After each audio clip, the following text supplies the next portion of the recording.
Okay, we're going to start. Get everyone a chance to get back from their coffee and their break real quick.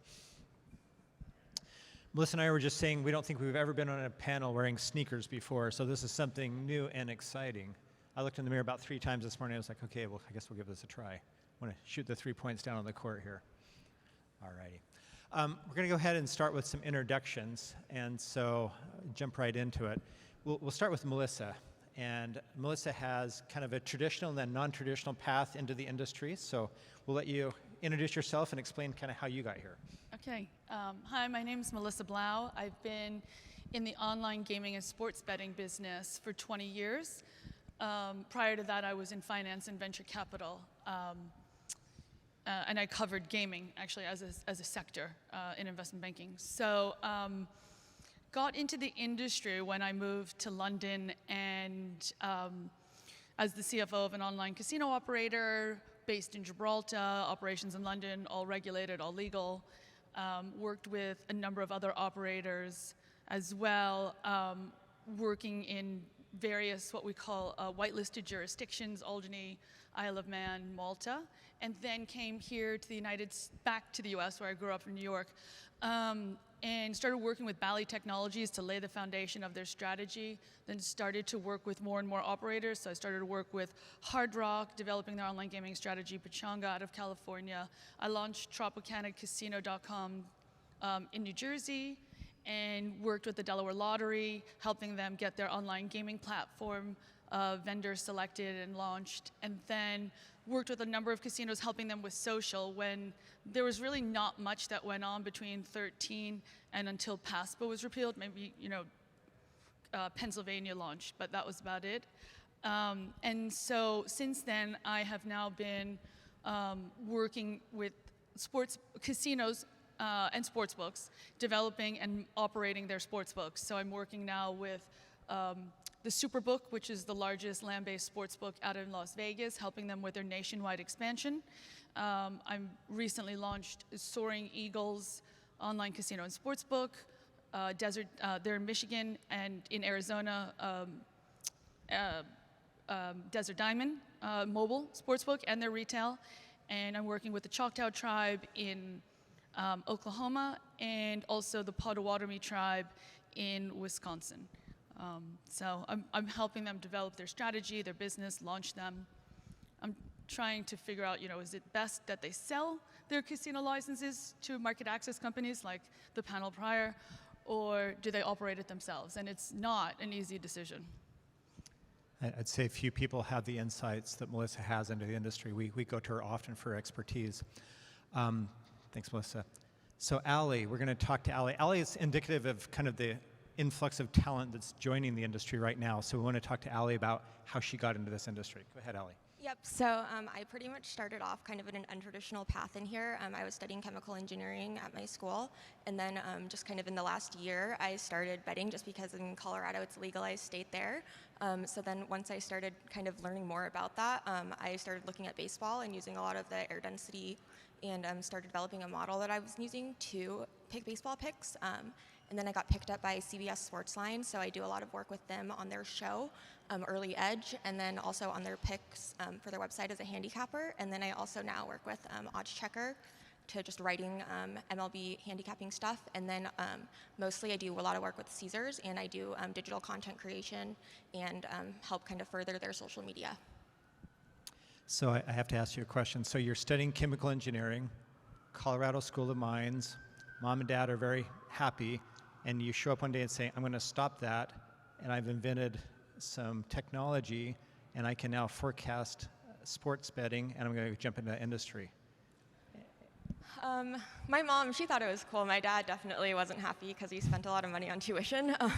So I'm planning on going back, but waiting for this to kind of fizzle out.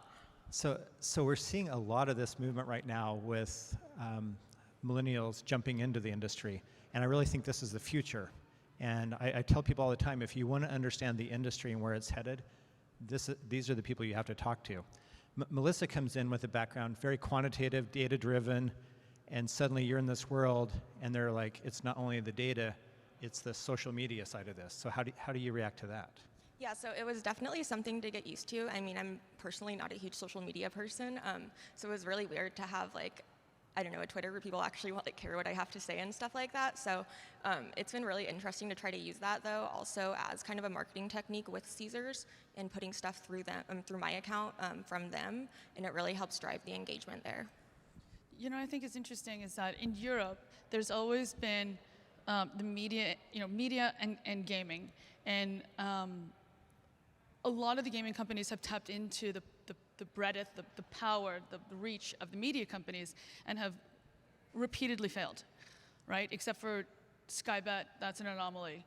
But many, many, many attempts in Europe have tried and failed. And I feel like with people like Allie, it actually could work here in the United States. So, what the learning lessons that we had in Europe might not necessarily all apply here, because I feel like here there's been a lot of, again, gaming and media, a lot of partnerships, Caesars, CBS Sportsline, but I think it's through that data-driven analytics that can help the media kind of speak more to the sportsbook. And I think people like you can really help bridge that a lot. I think that's a direction. I'm Shawn Stewart. I work with Grant Thornton. We're the 5th largest accounting, advisory, and tax firm in the world. So we work with a lot of the large corporations and the sports books that are in the industry. I love the title, Converge. When we go to help our clients, we have to bring in a lot of people right now. There's our entertainment practice, our gaming practice, our hospitality practice, our technology practice. You can't really serve this industry just with gaming or just with one facet. And so it's all converging. When I look at the future of the industry, Deborah Newman, who's our entertainment partner, she and I were meeting with one of the motion picture studios in Los Angeles, and we're talking about competition. And they pointed out something I thought was very interesting. They said, Shawn, the competition's not what it used to be. A lot of people look at competition, it's like the studio. It's a studio versus a studio. It's no longer Paramount versus Sony or Disney. They said the competition is now eyeballs on screens. And there's a lot more screens than there used to be. And so for Sony, they said, we're focused on eyeballs on screens. If you think about where the industry is going, you kind of have to watch the eyeballs on screens.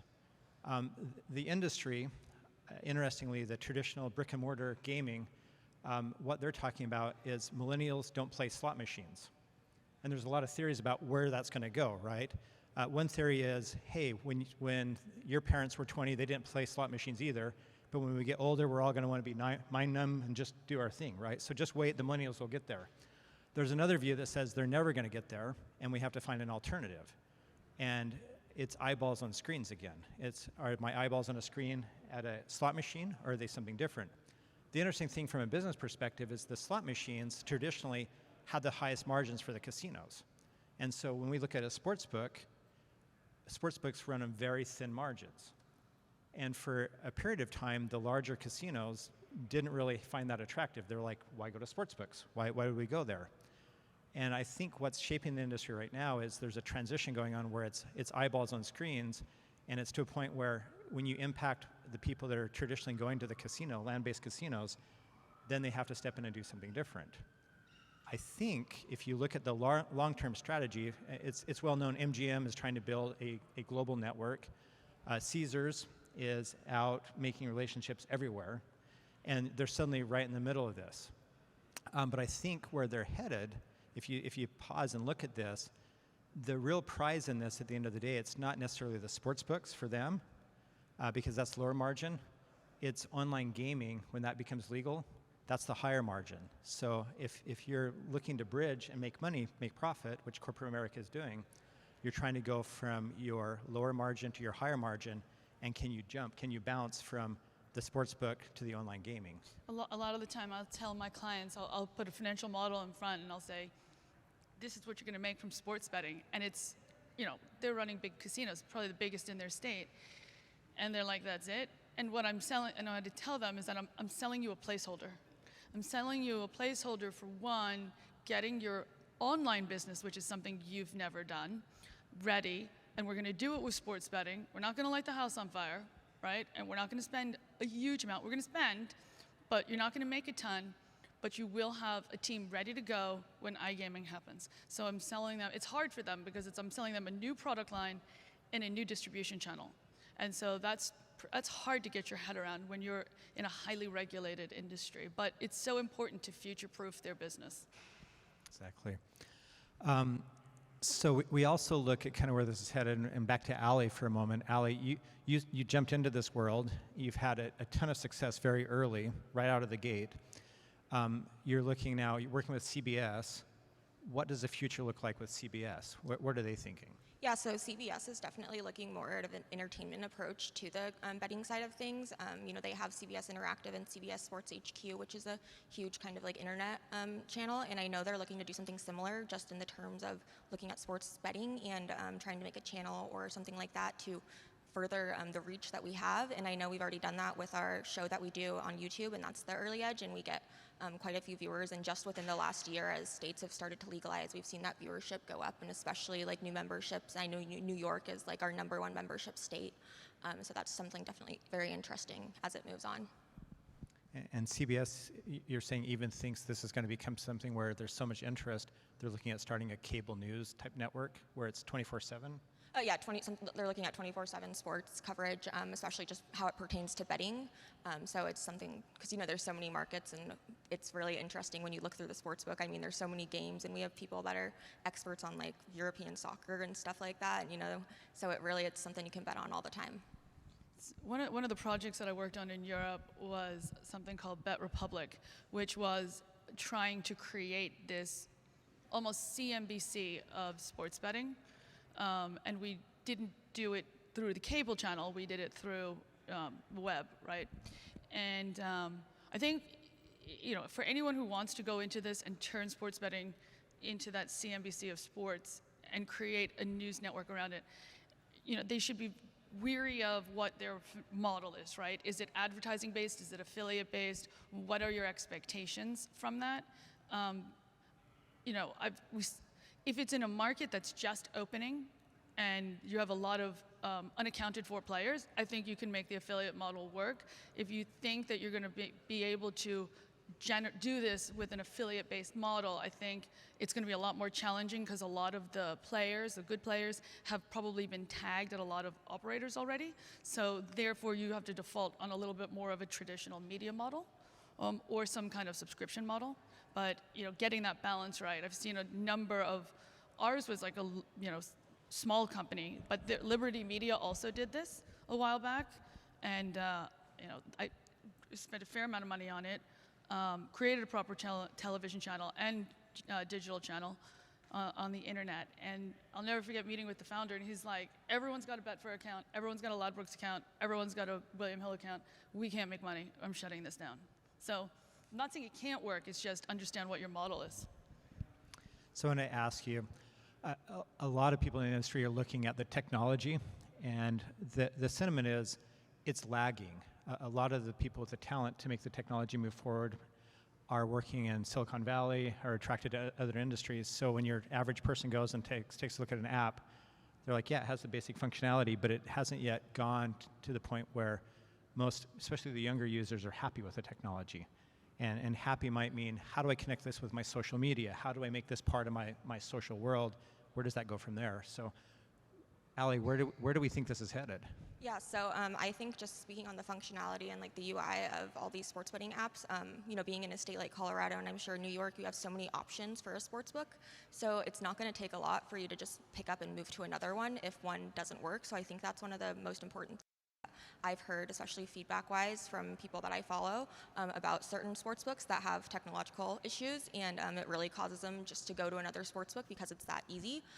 So I do think that's going to be something that books are going to have to work through, because, we see so many good apps out there, it's kind of hard to justify using a bad one at this point. So it's the bane of my existence, and I have my scars to show it. It's bad out there. I'm not saying it's not. If you don't own your own technology, you're fighting against other clients for what they want. So what you want may or may not get put in the queue, may not be a priority, and you're dealing with suppliers that are they're not necessarily thinly staffed, but they're thinly funded. Even if you're in a big company, just because you're IGT, that doesn't mean they're giving IGT the necessary resources. And IGT is trying to accommodate on 3 levels, fix what they have in the current states with their current clients, help those current clients go into new states with new regulations, and then find new clients in new states. And they're getting it on all three levels. And being able to juggle all of that all at once with the number of states that have regulated is extremely difficult. And I'd say last year there weren't many options. This year you're seeing a number of really good suppliers coming into the market, and they're finally getting off the fence. Now the question is it too late? I don't know. How many new sports books really are there? You're seeing a lot of expansion of the existing sports books into new states. But trying to get even my clients that are the #1 casino in their state to do this themselves is a challenge. So I'm just not sure how many great opportunities there are out there. And where do we see the industry going short term? We have inflation. We're looking at maybe a slowdown. Does that mean there's a shakeout, or where does this go? Or is there enough growth with new states opening that we're going to continue? So, look, every time you see one of these operators go into a new state, they are paying a fixed fee. It's a revenue share, but it's against a hefty fixed fee. Do that in 1 state, 2 states, 7 states, 13 states, and they're paying. If you don't have 4% market share, and there are very few casino sports books that do, you're probably not making money. And so the question is, how long can you bleed for until you have to go back to the financial markets, and are those financial markets shut right now? And so you can say that you're going to cut marketing, but you still have a fixed fee at the end of the day that you're paying local casinos in every state. And if you start cutting spending, you're also going to be cutting your new customer acquisition. So I don't know what the end game is, but whoever is sitting on dry powder right now is in a good place. There's a lot of commitments out there. And, I pride myself in understanding the numbers to a very deep level. And I scratch my head every day at some of these deals that are getting done, and I don't understand. So we read about, in the media, hey, Caesars just inked this deal, or MGM just did that, and I guess the question in all of our mind is, what's the ROI going to be? And everyone has their hand out, right? So you've got the technology companies, you've got your sports betting platform, you've got your data providers, you've got your account management software, you've got the gaming tax, and then now some of the states are saying, well, we're going to limit what you can spend on promotions. And then you got the local casinos that want their cut, and then you want the leagues that want their cut, and then the payment providers, the geolocation providers. 100 only adds up to so much. Yeah, and it's still a tight margin. So Allie, let's go to you for a second. So how are we introducing the next generation into this industry? You're right at the tip of that, right? Yep, so I think the phone thing has been just a huge thing. It's the accessibility. I mean, it's so much easier, and more people are going to bet when they don't have to leave their house to do it. If you can just wake up and do it on your phone, you're more likely to do it and do it more constantly. You don't have to drive to the casino. And I know so many people that are in states that do that every day, but I think you're just missing out on so much of that younger market who typically isn't really a fan of the casino, and they want to be able to do stuff online. But also, I think it's been really interesting to see lines have been getting a little bit sharper as more people are just betting in general. And I don't know if that has to do a lot more with just more people with data analytics and starting to use that, but also the part of people are sharing their picks on social media and everyone's able to bet on them. So it's really interesting to see kind of how those two play a part. And what's a typical customer look like these days? So we still have like a very wide range, obviously, but especially in sports, one of the stats that I got from Caesars that we have like 60% of our user base in like the 25 to 55 age demographic there. So that's really a huge number for just the young people that are getting into it, and especially young people if they don't have experience with sports betting in their past, kind of like I did. You're really just looking and trying to find other resources to see how you can use those, and having more of those available is obviously more helpful. And about what percentage of the market's women? We don't have an exact number, but it's definitely gone up.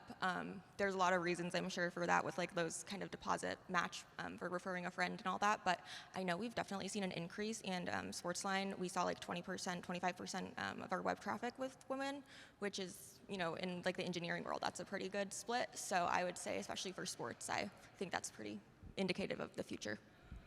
So let's talk about women in the industry just for a second. Melissa, when you started, I mean, this has traditionally been kind of for lack of a better term, an old boys club.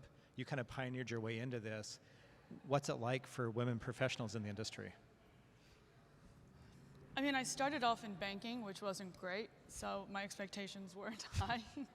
Okay. So when you start off your career in a male-dominated industry, I actually worked for Simon & Schuster for about a year and a half, and I was like, this is weird for me. So it's hard. It is really hard.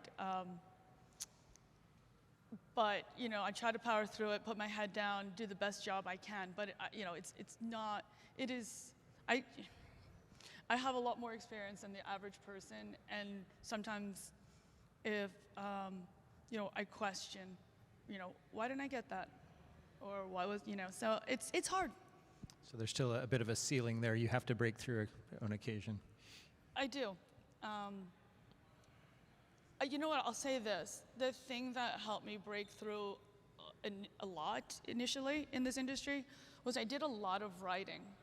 I had my own column for a magazine for 12 years on finance, like why stock prices are moving a certain way. And ultimately, eventually, everyone in the industry, you know, saw that, read it, followed it, and I think that helped me a lot.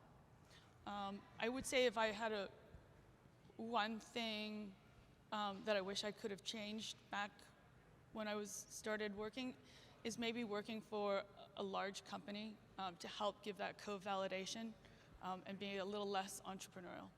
Okay. So Allie, I'm going to go to you for a second. So you joined the industry initially as a quant. Your numbers, your data analytics, you're looking at this. You came up with your own program that's predicting outcomes of games. And you joined the industry, and then there's a pull to pull you kind of a different way, away from the quantitative. Explain that to us a little bit. Yeah, so I think in the media side, kind of like the opposite of what Melissa said, being a woman is more advantageous just because there are so few in the space of gambling. So it really helps you to stand out, just being a woman in that space and someone who's able to know what they're talking about rather than just kind of, you know, look pretty and promote a sports book. So I think people really respect that a lot. So it's kind of interesting to bring that in to allow more people to see like, oh, it's not something too intimidating and that anyone can kind of do it. I mean, I will say that there's a lot of that. Like, I speak at a conference everyone remembers, right? And so you definitely stand out. I will say that. It's very true. So where do we see, Melissa, where do you see regulation going? I know there's some current events in that. Where do we think regulation's headed? That's the kind of the topic everyone wants to speak about at the moment. I'm not saying that overspending on promotions is a bad thing, but not everyone thinks it's a good thing.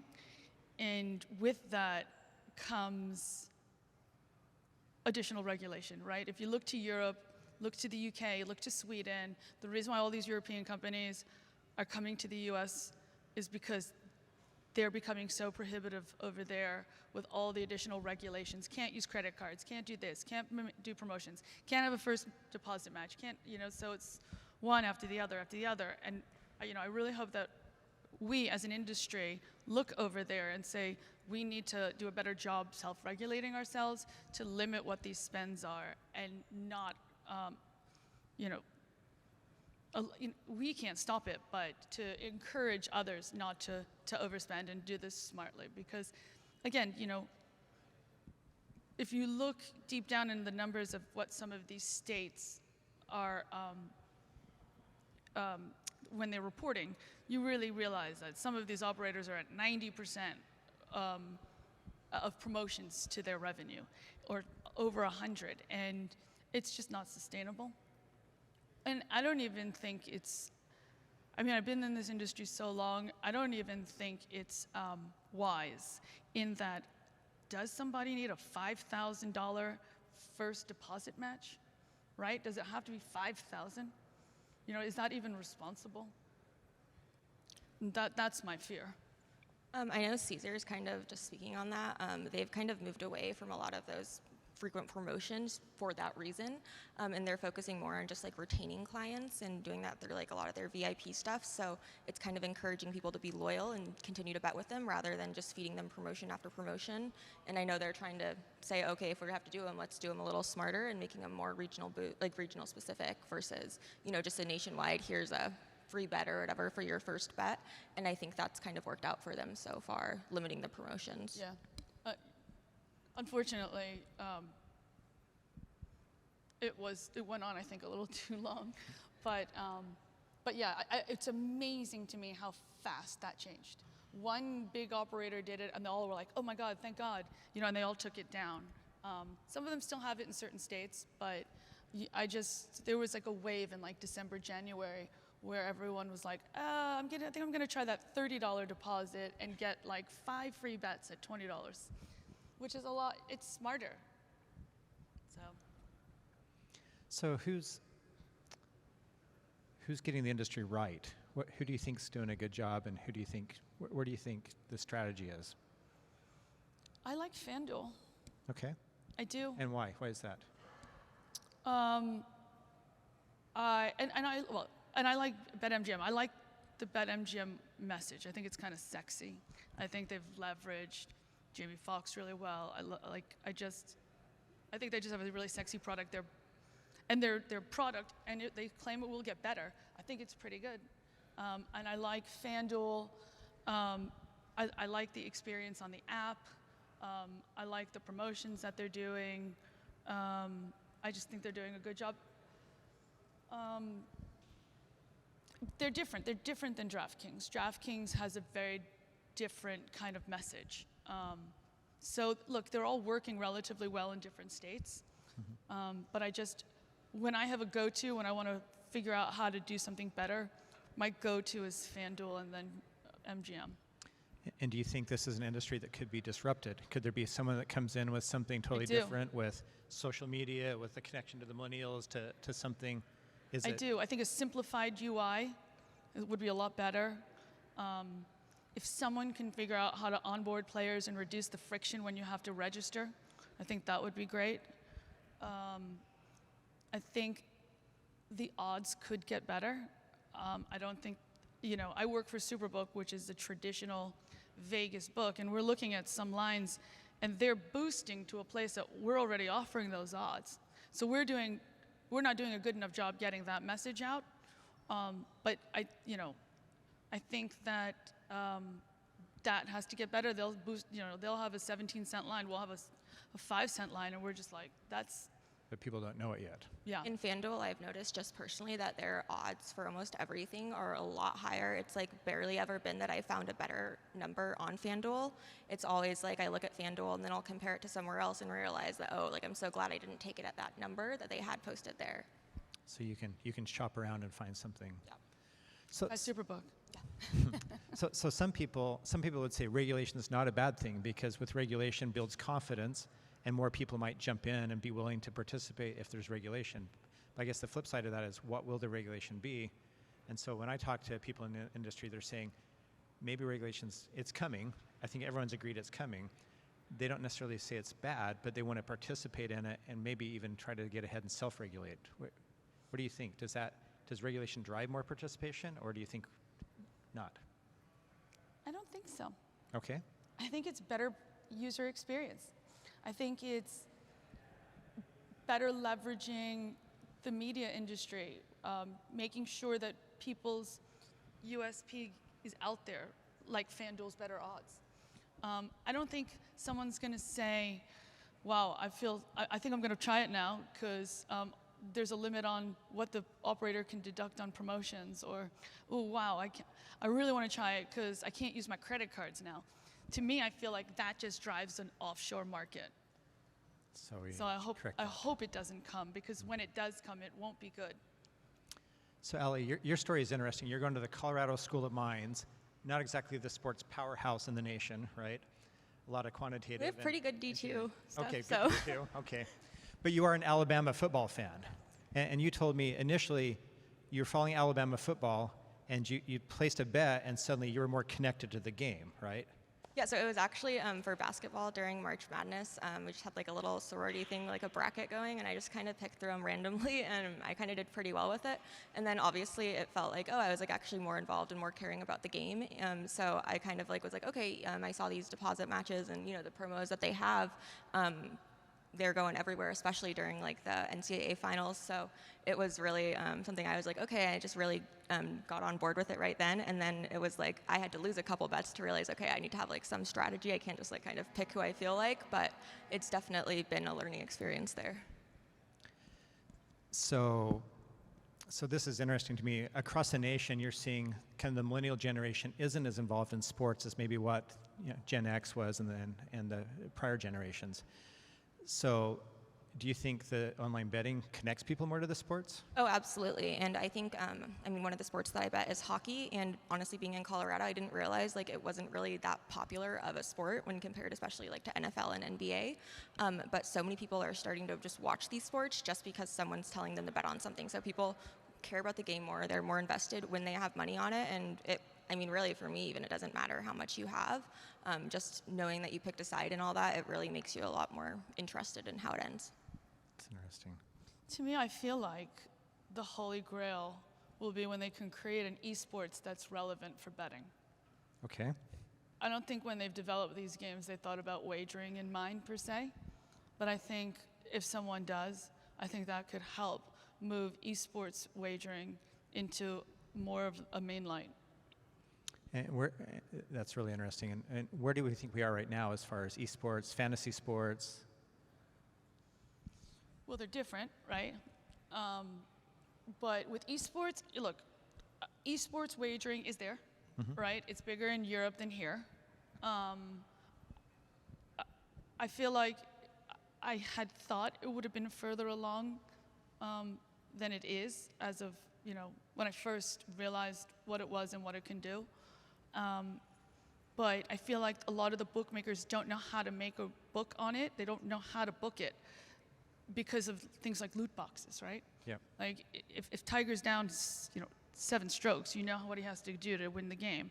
If you're out of ammunition and you get a loot box, you come back and you win. How do you book that, right? So that's what I mean. Like I don't feel like they've created an entertaining esport game that is something you can easily book. Predictable with odds. Allie, you need to work on that. Your next quantitative leap. Maybe. But yeah, I think that's just kind of going into those new sectors is something that I think a lot of the books should be focusing on because, people are going to, like, attention spans are short. They're going to get bored with even just what we offer them. So I think that having, like, new options and constantly updating those is nothing but beneficial. Okay. I'm going to go to the audience for just a second, see if we have any questions. Any questions from the audience? I'll bring a mic over. Hold on. All right. Thanks. This one's for Allie. So as a digital content creator, you work for a variety of different companies. Which platform seems to generate the most engagement and offers like the most fruitful conversations or interactions? I think Twitter, just because there's already kind of like an established like gambling presence on there, like the gambling Twitter kind of community. So I think that's really a huge thing. I know that's how most people that I work with communicate anything. It's, Instagram, the pictures doesn't really do much in terms of engagement, especially with their new algorithms, I've noticed. So it's a lot harder for new accounts and stuff like that. So I think with Twitter, it's really, their algorithm really helps. Just looking at it from like my Twitter from my personal account, how they stack the like tweets and promote them and stuff, it gets way more engagement and, comments versus just likes on Twitter than I do on Instagram. Very good. Other questions from the audience? We've got a couple mics roaming around. Questions?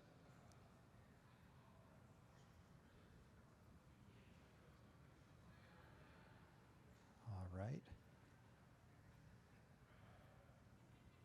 I'm going to go back to Sorry, more here. that was me. We popped. Sorry. All right.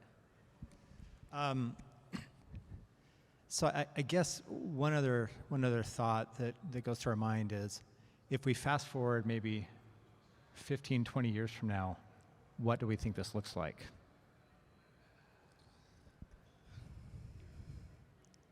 I think a number of the European operators that are testing here may not be here, right? It's expensive, it's hard.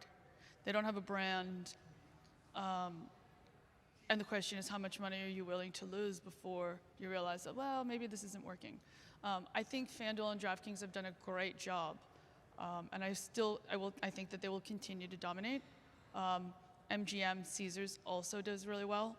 I don't see them giving that up so quickly. Maybe their dominance won't be as strong, right? Maybe there'll be a broadening out into the market with some niche players.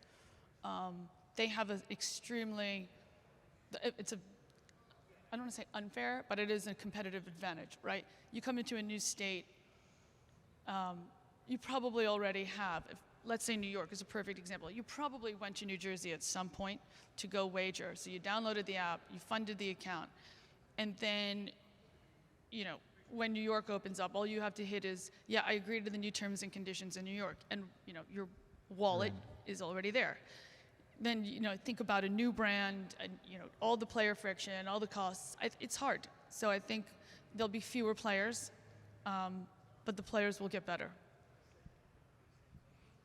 Allie, where do you think we're headed? I think similar. I think it's obviously a really volatile market because anything that has to do with legislation is really just dependent on nothing we can do here. But I think it's kind of interesting to maybe consider that a lot of these sportsbooks, like Melissa said, we're probably going to have just a couple dominant ones, and it's who's going to pretty much eat up who. And a lot of people think, oh no, Amazon's going to do it. Google will do it. All these big media companies. Has anyone seen the regulations? To get licensed in these states is a nightmare. Everyone has to give their credit card statements for 10 years because there'll always be a Missouri in there, right? If you wrote a check in the past 20 years over $10, you better account for where that came from. And that's everyone who's making a senior decision or have over 3 or 5% ownership in the company. And so it's expensive, it's invasive. It's not for everyone, right? Running a gaming operation, whether it's sports betting or casino, is a privilege, and and it has to be treated as that. And that's why the licensing process is extremely rigorous. Yeah, I think when I look to the future, we have, Gen X is already established. The millennials are happening now. Someone told me the other day, if you want to see the future, don't look at the millennials. They're the present. It's Gen Z that's the future. And so they're a very different generation coming up, and what will that look like? Skill-based games. Skill-based games. Yeah, they've been trying to toy with that with the casinos for a really long time. It hasn't really worked, but that doesn't mean it's not a good idea. It just hasn't had the right time yet, the right game. Yeah. I think blackjack, I know that's actually a lot more popular. Like if people actually say, oh, I want to go gamble, they pretty much mean like, let's go play cards or let's go like bet on sports. It's never, let's go sit at the slot machine. So I think that's something kind of like just with the evolution of it.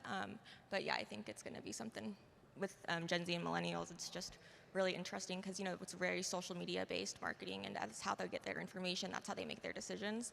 So when it comes to betting on sports, we're also trying to take away like the whole kind of like morally kind of thing that some people have against it and kind of make it more accessible that way.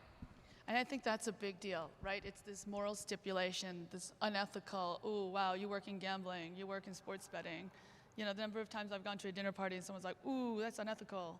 How do you feel about this? And so getting that stipulation out of the thinking, I think, is going to be huge. Good. I think got a question. Let me get you a mic. Hold on. Okay, so back in the day, you go to the slot machine. When you win, ching ching, all these coins come flooding out, right? You got to scoop them into your bucket and everything. You could touch it, you could feel it. That's exciting. That's gone now. You get a piece of paper maybe that comes out, and I think they're getting rid of the paper too now, right? So, is something getting lost in terms of what's re-engaging people in the payout sensation of the win, whether it's dopamine or something like that? That's part A. And part B is, what's the most engaging features in the sports betting apps?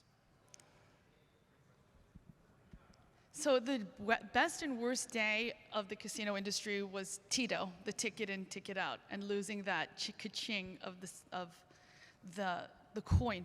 I think the casinos have done a decent job in creating a different type of exciting experience. If you've been in a casino, you've clearly seen the size of the slot machines, right? They're massive now. And they do have a different kind of win celebration with lights and still sound, just no coins. But you bring up a great point, which is the win celebration when you win a sports bet, right? Is that what you're asking? Like, what is that win celebration? The other thing to think about is when you win big in a slot machine, I mean, you can win a lot of money, right? You're going to lose a lot of money. It's got a lot of volatility. And the payout ratio into the field is very small. So not a lot of people are winning money. Where sports betting, it's not like a lot, it's the opposite of the lottery, right? Sports betting, I should say, is the opposite of the lottery, where everyone kind of wins a little bit. If you're going to do a parlay, you're probably not going to win very often. But if you're going to bet on the favorite, you'll win a little bit, but nothing, earth-shattering and life-changing. The question is, what do you want that win celebration to be, right? Like, because you're not winning a ton. Maybe on a parlay ticket you can. And I think that's why just like a lot of the books have kind of marketed parlays really heavy, because it is more of like an exciting payout for, rather than, oh, you put $5 down to win 1,000, rather than, oh, I have to bet like 150 just to pick up $100. So I think that aspect kind of adds more to like the thrill of it, to make people more excited.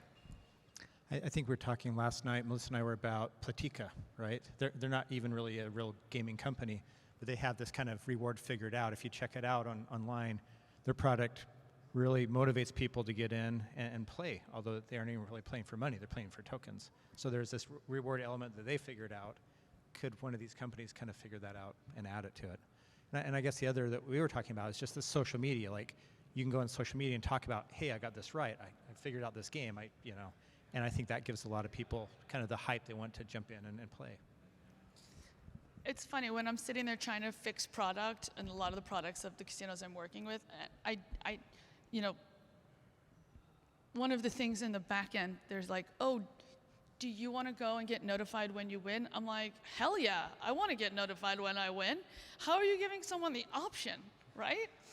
And so you'd be surprised how many operators don't actually notify you that you won. You got to go log in and see your bet history, right? And it's you guys, instead of pushing that notification to you, like, you've won. Or if it is, it's some kind of SMS. I don't know, I agree with you. It's something that we could do better.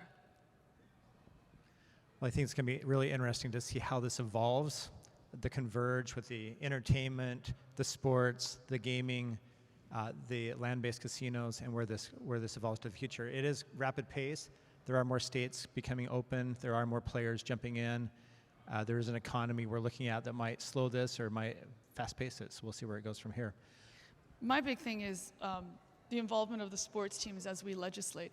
I find that so fascinating, state by state, how every state is treating sports teams so differently. I think that'll be fascinating, and to see how that evolves. As bigger states open up, right? We still don't have California, we don't have Texas, we don't have Florida.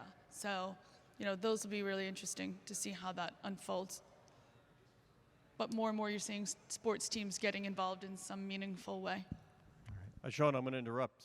We fed the mind for a long time. I think it's time we should feed the bodies, right? Yep, I think we're at our time. Perfect. All right, well, thank you all. Really Yeah, thank great you. stuff. We do appreciate it.